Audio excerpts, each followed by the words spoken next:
Hello everyone, कैसे हैं आप सभी लोग। आई होप आप लोग स्वस्थ होंगे, मस्त होंगे और अपनी पढ़ाई लिखाई बेहतरीन रूप से कर रहे होंगे। मैं राहुल यादव आप सभी का एक बार फिर से स्वागत करता हूं आपके अपने ऑनलाइन प्लेटफॉर्म प्रशिक्षण क्लासेस पर। साथियों, हम लोग सुपर 30 बैच के अंतर्गत अभ्यास श्रृंखला 31 अर्थात 31 का अध्ययन कर लिया गया था और हम लोग इस समय जो प्रश्न या PYQs कर रहे हैं वो मिसलिनियस कर रहे हैं, अर्थात फिजिक्स से भी प्रश्न है, PYQs केमिस्ट्री से भी हैं और बायोलॉजी से भी हैं। हम लोग हर प्रश्न के ऑप्शन जितने होते हैं उस पर भी चर्चा किया जा रहा है। तो आई होप आप लोगों का काफी अच्छा कॉन्सेप्ट क्लियर हो रहा होगा। तो आज आइए, हम लोगों का जो अभ्यास श्रृंखला है वह 32 होने वाला है, अर्थात 32 होने वाला है और इससे जो भी PYQs हैं उस पर हम लोग विस्तृत रूप से चर्चा करने वाले हैं। हर ऑप्शन को जो है हम लोग देखने वाले हैं, उस ऑप्शन का प्रश्न कैसे बन सकता है ये भी देखा जाएगा। तो आइए मेरे साथियों, ज़्यादा बात ना करते हुए चलते हैं अपने प्रश्न की तरफ और प्रश्न को सॉल्व किया जाता है, उसके कॉन्सेप्ट को देखा जाता है, उसके एक्सप्लेनेशन को देखा जाता है। चलिए आइए अपने प्रश्न की तरफ चलते हैं। प्रश्न क्या कह रहा है साथी? बहुत इजी सा प्रश्न है साथियों। कह रहा है गति का प्रसिद्ध नियम, खाली स्थान है साथी, ने दिया था। तो जो गति का नियम था साथियों वह किसने दिया था? तो क्या आप लोग हमको बताएंगे? सही उत्तर का चयन कीजिए और कमेंट बॉक्स में लिखिए कि डाल्टन महोदय ने दिया था, कि न्यूटन ने दिया था, कि गैलीलियो महोदय ने दिया था, कि थॉमसन महोदय ने दिया था। तो जल्दी बताइए किसने दिया था, जल्दी से आप लोग कमेंट करेंगे। चलिए अगर हम बात कर लें जो है इसका सही उत्तर क्या होने वाला है, सही आंसर, राइट आंसर क्या होने वाला है साथियों? तो न्यूटन है ना। गति का समीकरण जो गति का जो नियम था वो किसने दिया था साथियों? तो न्यूटन महोदय ने दिया था। यहां पर हम लोग किसकी चर्चा किया जा रहा है? गति का नियम। किसका नियम साथियों? गति के नियम की चर्चा किया जा रहा है। अगर गति के नियम की हम लोग चर्चा करें तो गति का जो नियम है वो कितने नियम है साथियों? तो 3 नियम हैं गति के। गति के कितने नियम है साथी? 3 नियम हैं। वहीं पर अगर हम बात करें गति का पहला नियम जो होता है, उससे गति के पहले नियम से हमें बल का, किसका? बल का परिभाषा प्राप्त होता है। क्या प्राप्त होता है साथियों? बल का परिभाषा प्राप्त होता है। दूसरा पॉइंट अगर हम बात करें कि हमें इससे क्या, इसको और किस नाम से जाना जाता है, तो इसे जड़त्व का नियम भी कहते हैं। कौन सा नियम साथी? जड़त्व का नियम भी कहा जाता है। जड़त्व का नियम भी कहा जाता है। जड़त्व का नियम अर्थात इनर्शिया का नियम भी कहा जाता है। और जड़त्व क्या होता है साथी? थोड़ा से जड़त्व पर बात कर लिया जाए। पहला नियम ये कहता है कि कोई वस्तु, कोई ऑब्जेक्ट या कोई वस्तु जिस अवस्था में है उसी अवस्था में ही रहेगी जब तक उस पर कोई बाह्य बल ना लगाया जाए। क्या ना लगाया जाए? उस पर कोई बाह्य बल ना लगाया जाए। जैसे ये पेन है, ये इस समय किस अवस्था में है साथी? एट रेस्ट अर्थात विराम अवस्था में है। ये तब तक विराम अवस्था में रहेगी जब तक इस पर हम बाह्य बल कोई ना लगाएं, यानी जब हमें इसे मोशन में करना होगा, गति में करना होगा, इसके दिशा में, अभी इसका जो दिशा है इसके दिशा में परिवर्तन करना होगा, तो इस पर मान लीजिए हमें इसके दिशा को चेंज करना है, तो आप जब तक बाह्य बल नहीं लगाएंगे तब तक इसके डायरेक्शन में चेंजिंग नहीं होगा। ये रेस्ट में है, मोशन में है, तो जब तक आप बाह्य बल नहीं लगाओगे तब तक ये मोशन में नहीं होगा। तो यही पहला नियम है। कोई वस्तु जिस अवस्था में है उसी अवस्था को बनाए रखने का जो गुण होता है, विशेषता होता है, उसी को इनर्शिया अर्थात जड़त्व कहा जाता है। फिर से सुनिए, कोई वस्तु जिस अवस्था में है उसी अवस्था को बनाए रखने की विशेषता को क्या कहा जाता है? इनर्शिया कहा जाता है या जड़त्व कहा जाता है ना।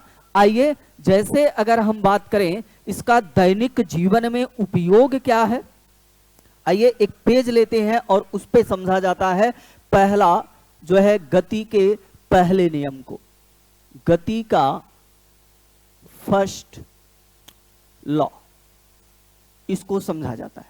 इसको और किस नाम से जाना जाता है साथी, अगर हम बात करें तो इसको अभी हमने बताया कि जड़त्व के नियम से भी जाना जाता है ना।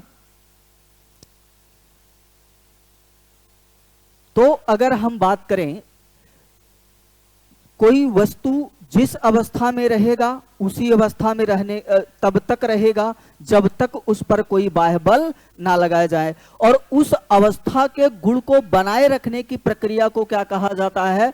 जड़त्व कहा जाता है, इनर्शिया कहा जाता है, जड़त्व।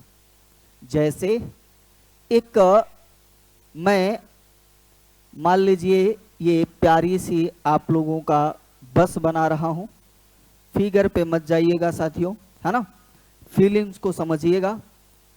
ये जो है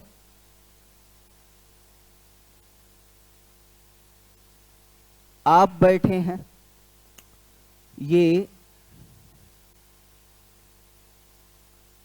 आपकी ओ है, और जो बस है वो इस समय किस अवस्था में है? रेस्ट में है, अर्थात विराम में है ना।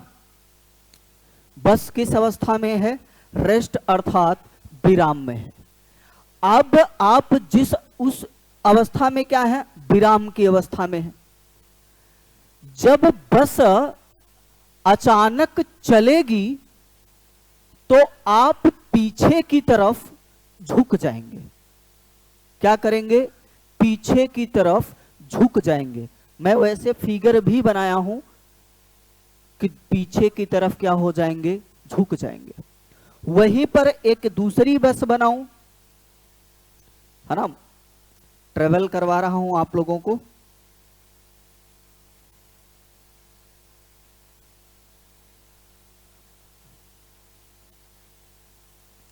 ये आप हैं, बैठे हुए हैं, है ना, बस चल रही है, किस अवस्था में है? गति में है, मोशन में है। जब इसके सामने कोई अवरोध आ जाएगा, कोई वस्तु पड़ेगी, तो जब बस ब्रेक लगाएगी, जब बस ब्रेक लगाएगी तो बस तो अचानक रुक जाएगी, लेकिन आप किस अवस्था में है? मोशन अर्थात गति की अवस्था में है, और आपकी बॉडी, आपकी शरीर जो होगी और गति के अवस्था में ही रहने का प्रयास करेगी। आप क्या करेंगे? आगे की तरफ झुक जाएंगे, ठीक है। और इसका जैसे इस समय, चलिए कुछ समय के पश्चात आपको आम का फल मिलने वाला है ना। ये मान लीजिए आम का वृक्ष है एक प्यारा सा, और जब हम लोग इस पे, इसके टहनियों पे चढ़े और यहां पर आम बढ़िया बढ़िया सा लटका हुआ है इसके टहनियों पर, है ना, मैंगो, ये मान लो मैंगो है, और जब इसके हम लोग प्लांट के ऊपर चढ़ते हैं और टहनी को पकड़े और टहनी को पकड़ के हिलाते थे,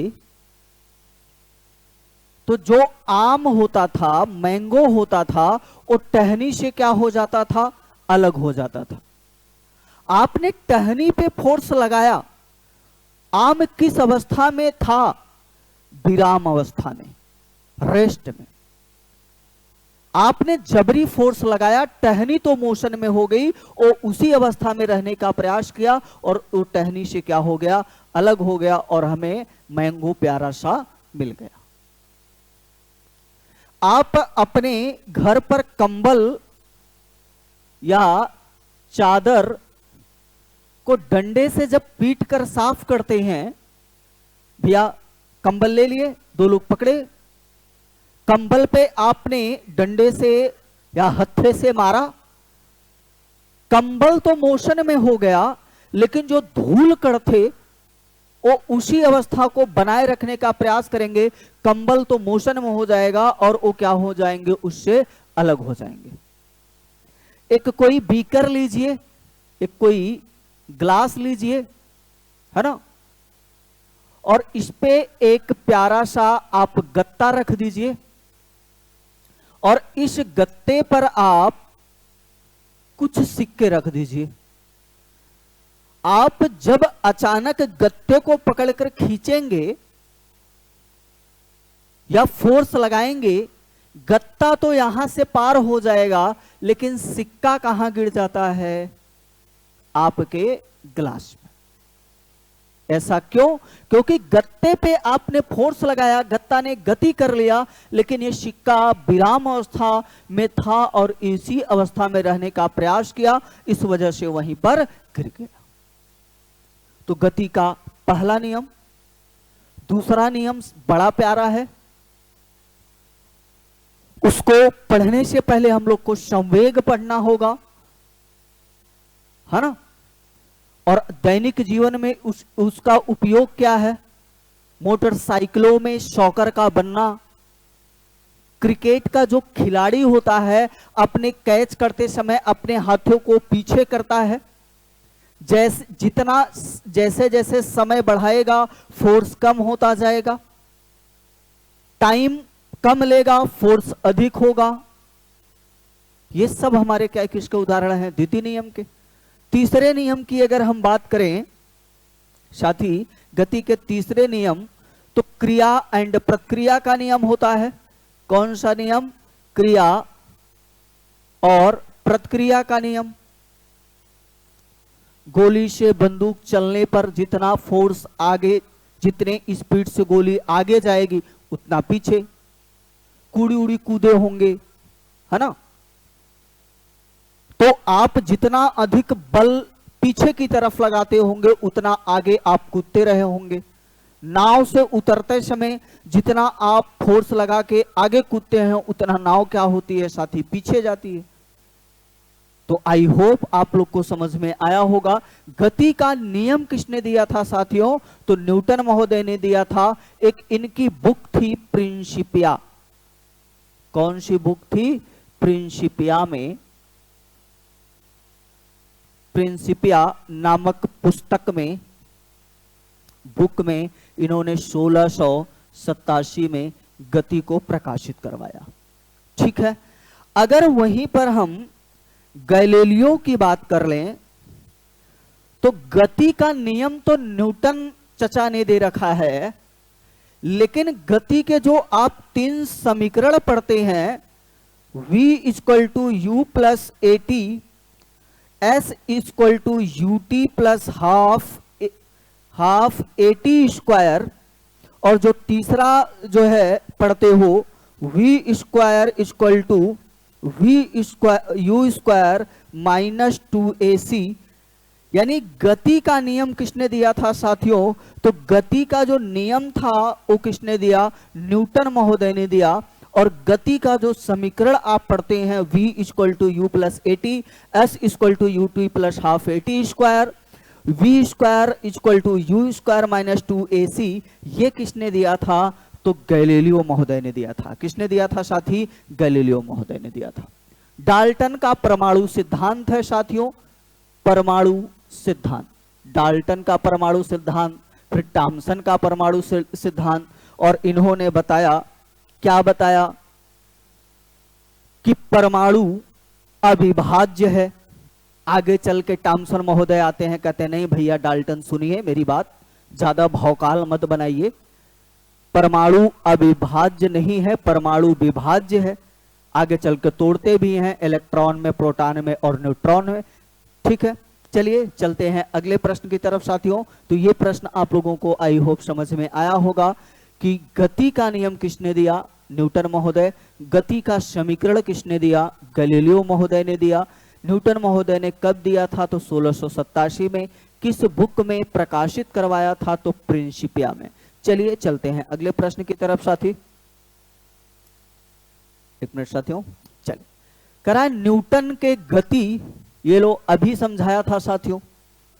न्यूटन के गति के प्रथम नियम का अन्य नाम क्या है। अब आप लोग तुरंत कमेंट कीजिए। और ये आरआरबी ग्रुप डी में पूछा गया प्रश्न है। तो मेरे साथी आप लोग कहोगे सर अभी तो आपने बताया जड़त्व का नियम। कौन सा नियम, जड़त्व का नियम। क्या होगा, सही उत्तर होगा, है ना। ऑप्शन नंबर सी हमारा सही उत्तर होगा। चलिए चलते हैं अगले प्रश्न की तरफ। अगला प्रश्न क्या कह रहा है, मेज पर रखी गई पुस्तकों का ढेर, मेज पर रखी गई पुस्तकों का ढेर खाली स्थान है के कारण हटता नहीं है। कराया जड़ता अर्थात इनर्शिया के कारण, कि गति के कारण, कि चुंबकत्व के कारण, कि गुरुत्वाकर्षण के कारण। अभी तो हमने बताया था साथी, आप एक बर्तन लीजिए, जो है ग्लास, इसके ऊपर एक गत्ता रख दीजिए और इसके ऊपर आप सिक्का रख दीजिए। जब गत्ते पे आप फोर्स लगाओगे तो गत्ता क्या हो जाएगा, आगे बढ़ जाएगा, लेकिन सिक्का क्या हो जाएगा, यहां पे गिर जाएगा। किसके कारण, जड़त्व के कारण। ठीक है, चलिए चलते हैं अगले प्रश्न की तरफ। अगला प्रश्न क्या कह रहा है साथी, कह रहा है डेयरी में प्रयोग किए जाने वाले दूध से क्रीम को अलग करने की प्रक्रिया कहलाती है। डिकेनेशन, आंशिक आशवन, अपकेंद्रण, क्रिस्टलीकरण। तो बताइए, जो दूध से आप लोग क्या निकालते हो साथी, मक्खन निकालते हो, क्रीम निकालते हो, वहां पर कौन सी क्रिया होती है, प्रक्रिया होती है। तो साथियों एक चीज जान लो, अभिकेंद्री बल। कौन सा बल, अभिकेंद्री बल। और दूसरा अगर बात कर लें अपकेंद्रीय बल। तो अप मतलब क्या होता है, अप का मतलब होता है साथी बाहर। क्या होता है, बाहर।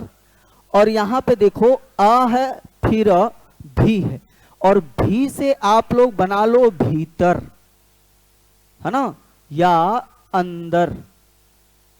अगर बल बाहर की तरफ लगेगा तो वहां पर कौन सा बल कार्य करेगा, अपकेंद्री बल। बाहर, अप माने बाहर, और अभी मतलब क्या होता है साथियों, जैसे जब आपके घर कोई आता है तो आप उसका अभिनंदन करते हैं कि नहीं। आपके घर कोई आता है तब ना अभिनंदन करते हैं, कि जाता है तब अभिनंदन करते हैं। तो जब कोई आता है तब अभिनंदन करते हैं। तो भीतर की तरफ जब कोई बल कार्य करेगा तो उसे क्या कहा जाएगा, अभिकेंद्री बल। और बाहर की तरफ जो बल कार्य करेगा उसे क्या कहा जाता है, अपकेंद्री बल।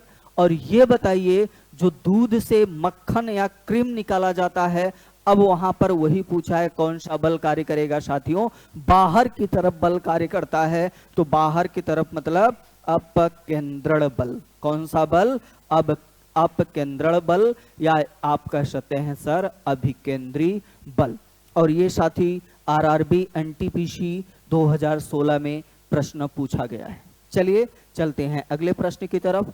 अगला प्रश्न क्या कह रहा है, कह रहा है निम्नलिखित में से, किसकी बात कर रहा है, निम्नलिखित में से कौन सा दुर्बल अम्ल पानी में घुलने पर H+ आयन प्रदान करता है।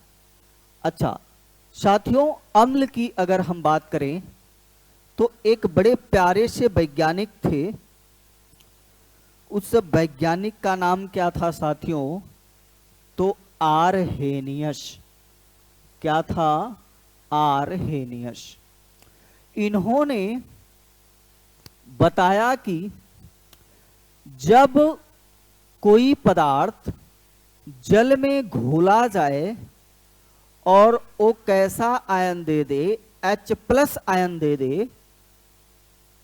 कौन सा आयन दे दे? H+ आयन दे दे, उसे आप अम्ल कहेंगे। देंगे तो सब H+, अगर अम्ल की बात कर रहा है। लेकिन यहां पर दुर्बल अम्ल की बात कर रहा है। किस अम्ल का? दुर्बल। दुर्बल अम्ल क्या होता है? प्रबल अम्ल क्या होता है साथियों?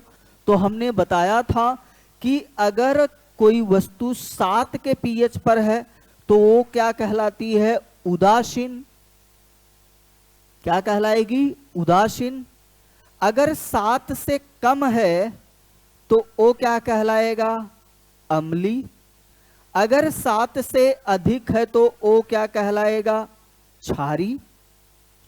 अब अगर हम जो है 1 से चलें और 7 तक, तो इसका जो माध्यांक होगा वो 3.5 होगा pH। तो जिसका pH मान 3.5 से कम होगा, 3.5 से कम होगा, और जिसका pH मान 3.5 से अधिक होगा, उसे क्या कहा जाएगा? तो जितना कम मान होगा उतना तो प्रबल अम्ल होगा ना, प्रबल अम्ल। और अगर अधिक है तो वो क्या हो जाएगा? दुर्बल अम्ल। कौन सा अम्ल? दुर्बल अम्ल। तो प्रबल अम्ल, पहले तो ये आप देखिए कि प्रबल अम्ल है कौन। तो आइए देखते हैं। कह रहा है हाइड्रोक्लोरिक अम्ल। साथियों, इसका pH मान समथिंग अगर हम बात करें तो इसका जो pH मान होता है लगभग 1 होता है। तो ये बताइए प्रबल है कि दुर्बल है? तो प्रबल होगा। आगे चलिए, एसिटिक अम्ल, नाइट्रिक अम्ल। एक मिनट साथी। नाइट्रिक अम्ल, सल्फ्यूरिक एसिड, H2SO4। तो साथियों, प्रबल अम्ल इसमें अगर हम बात करें तो कौन है? तो एसिटिक अम्ल है, जो आपके सिरका में आसानी से पाया जाता है। तो हमारा सही उत्तर क्या हो जाएगा? Option number B. क्या हो जाएगा? ऑप्शन नंबर बी हो जाएगा। ठीक है, चलिए चलते हैं अगले प्रश्न की तरफ। करा धात्विक ऑक्साइड, धात्विक ऑक्साइड की प्रकृति क्षारीय होती है। मेरे साथी, जब कोई धातु ऑक्सीजन से अभिक्रिया करता है तो वो धातु ऑक्साइड बनाता है। क्या बनाता है? धातु ऑक्साइड। जो उसकी प्रकृति होती है, जो उसकी प्रकृति होती है वो क्षारीय होती है। क्या होती है? क्षारीय होती है। लेकिन कुछ ऐसे धातु हैं जिसकी प्रकृति अम्ली और क्षारीय दोनों होती है, अर्थात उभय धर्मी होती है। उभय धर्मी होती है। चलिए आइए प्रश्न पे चलते हैं। अर्थात वे अम्ल से प्रतिक्रिया करके लवण और जल का निर्माण करते हैं। निम्नलिखित में से उस धात्विक ऑक्साइड को बताइए जो अन्य से भिन्न है। Calcium oxide. क्या है साथियों? Calcium oxide, magnesium oxide, aluminium oxide, sodium oxide. तो अगर हम बात करें इन सभी का जो है कैल्शियम ऑक्साइड की जो प्रकृति है वो कैसी है? बेस। मैग्नीशियम ऑक्साइड की अगर हम बात करें प्रकृति कैसा है? बेस है। सोडियम ऑक्साइड की अगर हम बात करें प्रकृति कैसा है? बेस। लेकिन एल्युमिनियम ऑक्साइड की जो प्रकृति है वो कैसी प्रकृति है साथियों, एसिड है। तो इन सब में भिन्न कौन है, तो ऑप्शन नंबर डी हमारा भिन्न है, अर्थात सही उत्तर क्या हो जाएगा, ऑप्शन नंबर सी हो जाएगा। क्या हो जाएगा साथियों, ऑप्शन नंबर सी हो जाएगा। आइए चलते हैं अगले प्रश्न की तरफ। क्या कह रहा है, कह रहा है निम्नलिखित में से कौन सा गुण क्षार का नहीं है। पूछ रहा है क्षार का गुण निम्नलिखित में से कौन सा नहीं है। आइए देखते हैं क्या नहीं है। वे अम्लों के साथ प्रतिक्रिया करते हैं और उन्हें न्यूट्रल कर देते हैं। जी बिल्कुल कर देते हैं, और इसी प्रक्रिया को आप लोग बोलते हैं सर उदासीनीकरण। क्या करते हैं, उदासीनीकरण। जैसे आपके पेट में अम्लीयता की मात्रा बढ़ गई हो तो आप क्या लेते हैं, क्षार का प्रयोग करेंगे, और जब अम्ल और क्षार आपस में मिलेंगे तो वो क्या हो जाता है, उदासीनीकरण। जैसे अगर आप किसका प्रयोग करेंगे, मिल्क ऑफ मैग्नीशिया। इनो क्या करता है साथी, इनो जब हमारे पेट में अम्लीयता हो जाती है, स्टमक में या छोटी आंत में अम्लीयता हो जाता है, तो इनो यही काम करता है, पेट के अम्लीयता को दूर करता है, अर्थात उदासीनीकरण, है ना। वे लाल लिटमस को नीले रंग में परिवर्तित करते हैं। नीले को क्या कर रहा है साथियों, लिटमस पेपर, है ना। चलिए यहीं पे प्रश्न पूछते हैं। लिटमस पेपर जगह नहीं है, चलिए अभी इसको कर लेते हैं फिर पूछते हैं। फिर कह रहा है वे नीले लिटमस को लाल रंग में परिवर्तित करते हैं। उनका स्वाद कड़वा होता है, स्वाद कड़वा होता है। तो साथियों यहां पर दो ऑप्शन को ध्यान से पढ़िए आप लोग। वे लाल लिटमस को नीला रंग में परिवर्तित करता है, यह बात सही है। वे नीले लिटमस पेपर को लाल रंग करता है। तो साथियों नीले लिटमस पेपर को लाल कौन करता है, क्षार नहीं करता है। कौन करता है साथी, अम्ल करता है। तो हमारा सही उत्तर क्या हो जाएगा, ऑप्शन नंबर सी। क्षार का गुण ये नहीं होता है, ये किसका गुण होता है साथियों, अम्ल का गुण होता है। तो हमारा सही उत्तर क्या हो जाएगा, ऑप्शन नंबर सी हो जाएगा। ये स्वाद में कड़वे होते हैं, विद्युत तथा उष्मा के क्या होते हैं, कुचालक होते हैं। वहीं पर अगर हम अम्ल की बात कर लें तो विद्युत तथा उष्मा के ये क्या होते हैं, सुचालक होते हैं। स्वाद में खट्टे होते हैं, है ना। चलिए चलते हैं अगले प्रश्न की तरफ। अच्छा, आप लोगों से कुछ प्रश्न था, होमवर्क था। पहला प्रश्न है, लिटमस किससे प्राप्त किया जाता है, किससे प्राप्त किया। ये आप लोगों का होमवर्क है, क्योंकि मैं किसी न किसी अभ्यास श्रृंखला पर इस पर चर्चा किया हूं। ठीक, चलिए चलते हैं अगले प्रश्न की तरफ साथी। अगला प्रश्न क्या कह रहा है, कह रहा है निम्नलिखित में से कौन सा क्षारी विलयन नहीं है। आरआरबी एनटीपीसी 2021 का पीवाईक्यूज है साथियों। कह रहा है कैल्शियम हाइड्रोक्साइड, फिर कह रहा है sodium hydroxide, magnesium hydroxide, aluminium hydroxide. तो साथियों क्षारी कौन नहीं है, अभी हम लोग किसी न किसी प्रश्न में इस पर चर्चा किया गया था। एल्युमिनियम हाइड्रोक्साइड क्षारी नहीं होता है। कैसा होता है सर, तो एसिड होता है। कैसा होता है, एसिड होता है, ना कि ये बेस होता है। चलिए चलते हैं अगले प्रश्न की तरफ साथी। अगला प्रश्न क्या है, कह रहा है मानव शरीर की सबसे बड़ी धमनी कौन सी है। जल्दी बताइए, धमनी, शिरा, धमनी और शिरा, कराए वेना केवा या वृक्की या महाधमनी या फुफ्फुसीय धमनी? जल्दी बताइए, धमनी कौन सी सबसे बड़ी होती है? सबसे बड़ी धमनी। और आरआरबी एनटीपीसी का पीवाईक्यूज है साथियों, और 2021 में पूछा गया प्रश्न है, तो जल्दी से बताइए। तो इसका सही उत्तर क्या होने वाला है साथियों? जो है महाधमनी। मानव शरीर की सबसे बड़ी धमनी कौन सी होती है? महाधमनी होती है ना। चलिए आइए थोड़ा सा धमनी और शिरा के बारे में है ना समझा जाता है। अगर हम पूरे शरीर में बात करें साथियों, ब्लड वेसल्स यानी रक्त वाहिकाओं की अगर हम बात करें,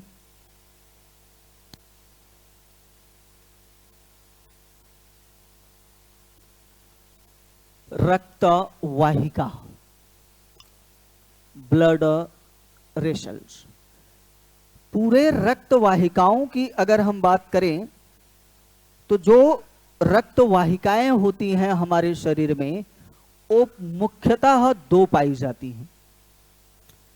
एक होता है साथी शिरा, और दूसरी अगर हम बात कर लें तो दूसरा क्या होता है? तो धमनी होता है। सॉरी साथी, क्या होता है? धमनी। दूसरा क्या होता है? धमनी।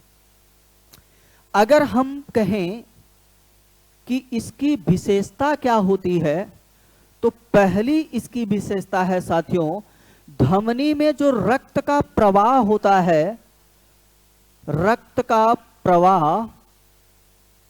एक मिनट, हमेशा हमेशा जो शिरा होता है, शिराएं या शिरा हमेशा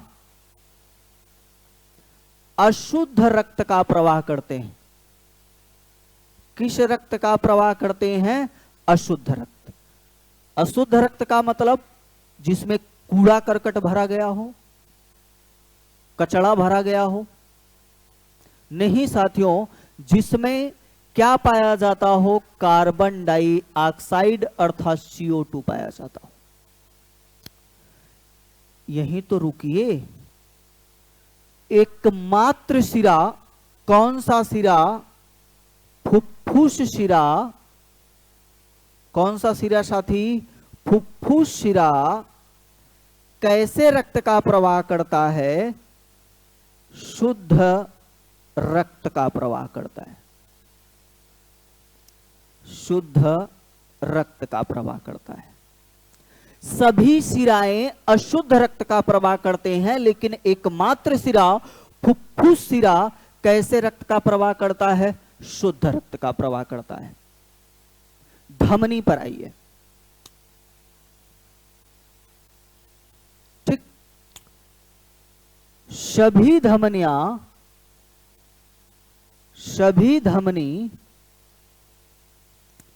अशुद्ध बोल रहे हैं, शुद्ध रक्त का प्रवाह करती हैं। धमनियां कैसे रक्त का प्रवाह करती हैं साथी? शुद्ध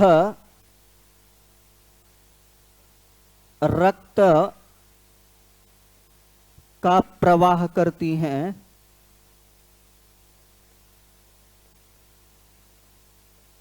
लेकिन इसका भी अपवाद है।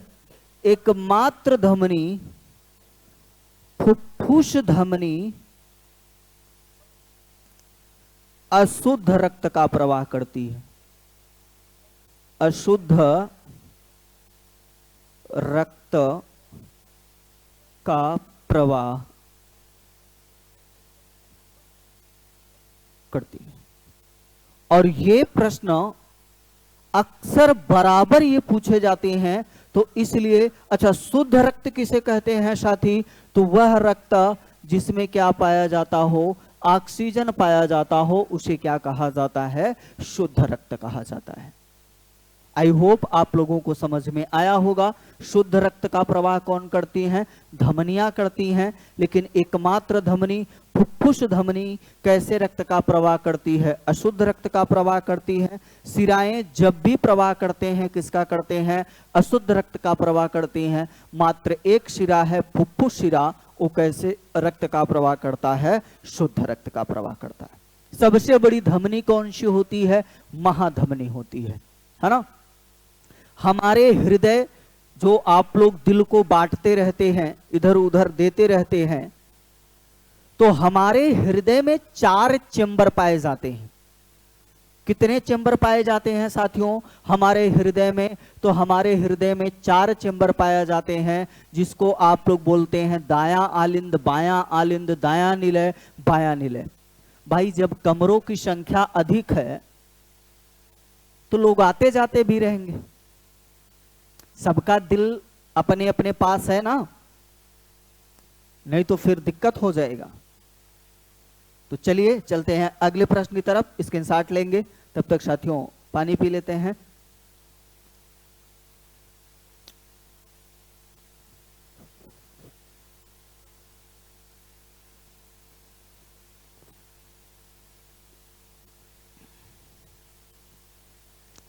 आइए चलते हैं अगले प्रश्न की तरफ। अगला प्रश्न क्या कह रहा है साथी? कह रहा है निम्नलिखित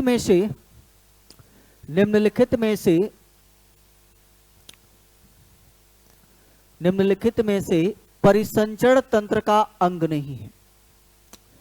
परिसंचरण तंत्र की अगर हम बात कर लें साथियों, तो परिसंचरण तंत्र के अंतर्गत हम लोग किसका किसका अध्ययन करते हैं? तो रक्त का अध्ययन करते हैं, और दूसरा आपका धड़कन, हृदय, दिल धड़का, मोर। तो किसका किसका अध्ययन करते हैं? रक्त का और हार्ट का यानी हृदय का करते हैं। तो आइए देखा जाता है, कराए बड़ी आंत, हृदय, रक्त, धमनियां। धमनियां किससे संबंधित होती हैं साथियों? हृदय से संबंधित होती हैं, रक्त से संबंधित होती है। तो हृदय भी है, रक्त भी है, धमनियां भी है, कौन नहीं है साथी? तो बड़ी आंत पाचन तंत्र का भाग है, ना कि परिसंचरण तंत्र का है। किस तंत्र का भाग है? जो है पाचन तंत्र का। तो हमारा सही उत्तर क्या हो जाएगा? ऑप्शन नंबर ए हमारा सही उत्तर हो जाएगा।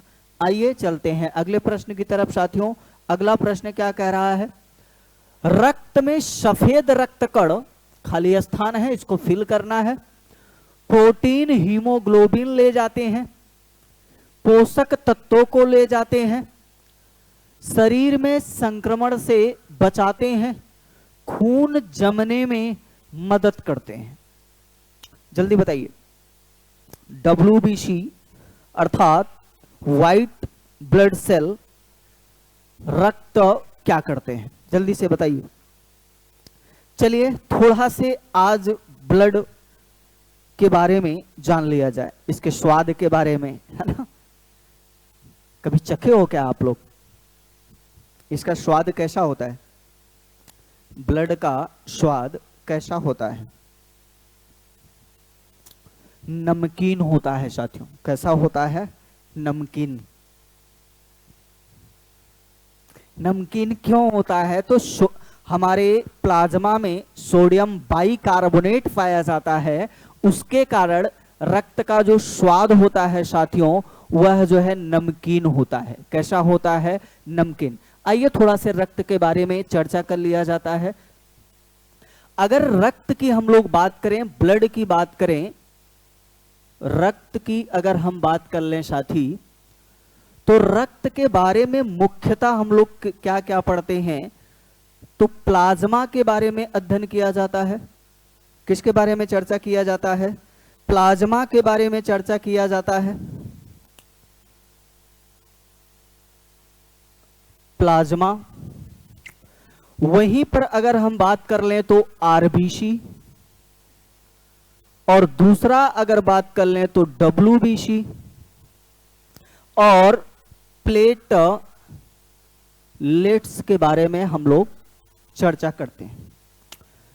अब हम लोग इतना तो इसमें चर्चा नहीं कर सकते हैं कि सब कुछ जान जाएं, लेकिन कुछ महत्वपूर्ण बिंदु पर चर्चा कर लिया जाता है।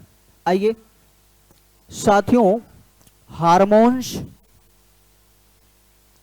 हार्मोन्स और भोजन का परिवहन जो करता है वो कौन करता है? परिवहन कौन करता है? प्लाज्मा।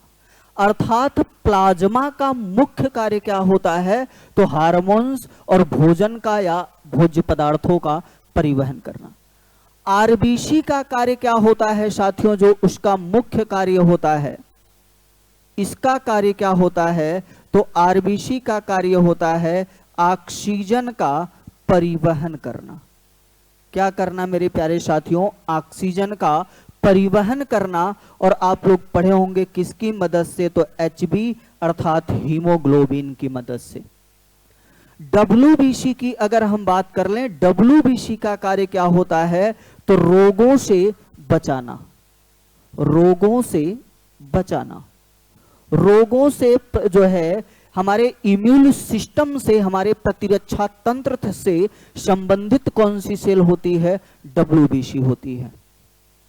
प्लेटलेट्स की अगर हम बात कर लें तो इसका कार्य क्या होता है साथियों? तो रक्त का थक्का बनाना होता है। रक्त का थक्का बनाना होता है। तो आई होप आप लोगों को यह समझ में आ गया होगा कि प्लाज्मा हार्मोन्स एवं भोज्य पदार्थों का परिवहन करता है। आरबीसी ऑक्सीजन का परिवहन करती है, किसकी मदद से? एचबी अर्थात हीमोग्लोबिन की मदद से। डब्ल्यूबीसी रोगों से बचाता है। प्लेटलेट्स का कार्य क्या होता है? रक्त का थक्का बनाना। तो आइए चलते हैं प्रश्न पे। प्रश्न क्या कह रहा है साथियों? कह रहा है डब्ल्यूबीसी का कार्य क्या होता है? तो शरीर में संक्रमण से बचाने का कार्य कौन करता है? डब्ल्यूबीसी। तो हमारा सही उत्तर क्या हो जाएगा साथियों? ऑप्शन नंबर सी हो जाएगा। चलें अगले प्रश्न की तरफ। अगला प्रश्न क्या कह रहा है साथियों? कह रहा है धमनियां, चलिए अभी इसको हम लोग समझे भी थे। धमनियां रक्त का वहन करती हैं जो कि भरी होती हैं। अभी हमने बताया था धमनी कैसे रक्त का वहन करती हैं, परिवहन करती हैं। सिरा कैसे रक्त का वहन और परिवहन करता है। तो आई होप आप लोग इसको बड़े आसानी से कर लेंगे। धमनी के बारे में पूछ रहा है तो धमनियां क्या किस रक्त का परिवहन करती हैं साथियों? ऑक्सीजन से भरे रक्त को। और इसी को हम लोग बड़े प्यार से कहते हैं शुद्ध रक्त। कौन सा रक्त? शुद्ध रक्त। एकमात्र धमनी हमने अभी जस्ट ही बताया था। कौन सी धमनी? फुफ्फुस धमनी। कौन सा धमनी बताया था मेरे प्यारे साथियों? फुफ्फुस धमनी, जो कैसे रक्त का प्रवाह करती है? अशुद्ध रक्त का प्रवाह करती है। किस रक्त का? अशुद्ध रक्त का। चलिए चलते हैं अगले प्रश्न की तरफ। अगला प्रश्न क्या कह रहा है साथी? कराय को खाली स्थान है पहले साथियों, 4 भागों में विभाजित किया जाता है। कराय फेफड़े को, गुर्दा को, अमाशय को, हृदय को। तो मेरे साथियों 4 भागों में किसको विभाजित किया जाता है? तो हृदय को विभाजित किया जाता है। अर्थात ह्यूमन हार्ट को विभाजित किया जाता है, जिसको आप लोग दायां आलिंद, कौन सा आलिंद? दायां आलिंद और बायां आलिंद। कौन सा आलिंद? बायां आलिंद और दायां निलय और बायां निलय के नाम से जानते हैं। अभी तो हमने बताया था कि हमारे हृदय में कितने चैम्बर होते हैं, कितने कोष्ठक होते हैं साथियों। तो 4 कोष्ठक होते हैं, दायां आलिंद, बायां आलिंद, दायां निलय और बायां निलय। आई होप आप लोगों को समझ में आया होगा। चलिए चलते हैं अगले प्रश्न की तरफ। अगला प्रश्न क्या कह रहा है साथी? तो आज के लिए बस इतना ही प्रश्न साथियों। फिर मिलते हैं आप सभी से अगले अभ्यास श्रृंखला में। तब तक के लिए आप लोग स्वस्थ रहिए, मस्त रहिए और अपनी पढ़ाई लिखाई बेहतरीन रूप से करते रहिए। आप सभी को थैंक यू, धन्यवाद।